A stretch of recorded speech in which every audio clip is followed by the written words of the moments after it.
Meet Bob and Susie, the owners of Widgets Inc. Their business is growing, and they need to enhance their phone system to meet their ever-changing needs. Let's start with Bob. Bob is located in Toronto, but much of his business is coming from London, England. So he decides to purchase a local London number. As you can see, Bob can just drag and drop a new phone number object onto the PBXww panel and then configure it with the local number that he previously purchased. Next, Bob will add himself to the panel, since he wants all calls made to the London number to come directly to his mobile phone in Toronto. He configures his object for a mobile connection, gives the connection a unique identifier, and enters his mobile number. Now that Bob has added both a local London number and himself to the panel, he can simply click and drag a cable between the two objects to create the connection. The voice system is immediately active, and all calls made to the London number will ring through Bob's mobile phone in Toronto. Bob is also spending more time in his office, so he decides he would like the London number to also ring to his office in Toronto. To do this, Bob simply opens his object on PBXww and clicks the plus button to add another contact method, specifically a landline.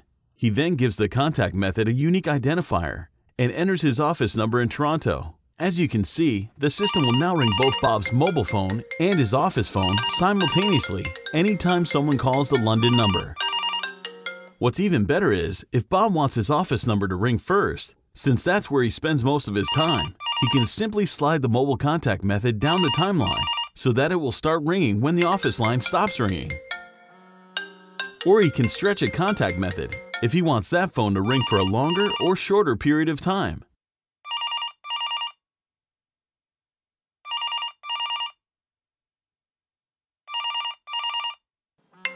Bob then realizes he can't always answer his phone, so he decides to add voicemail by clicking and dragging a voicemail object onto the panel. He then configures his voicemail by selecting an email address to which the voicemail will be sent and records his actual message.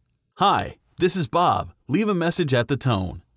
Bob's message will then be uploaded, and the system will give him the chance to listen to the recording he made at any time and even re-record it if necessary. "Hi, this is Bob. Please leave a message at the tone."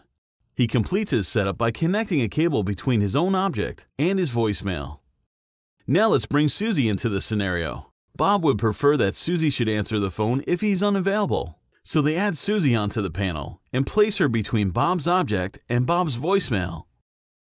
Once her information is entered and the cables are attached, any calls made to the London number that Bob doesn't answer will automatically go to Susie.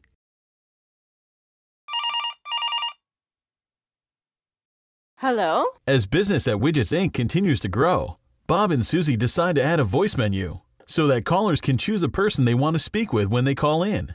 To facilitate this, Bob adds a voice menu object to the panel between the London number and his own object.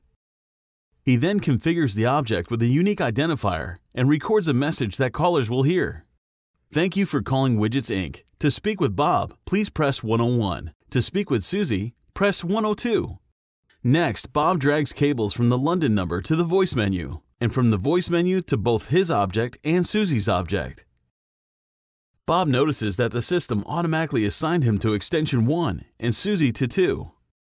But that's not what he recorded in the message. Therefore, Bob just clicks on the extension numbers and adjusts them to what they're supposed to be.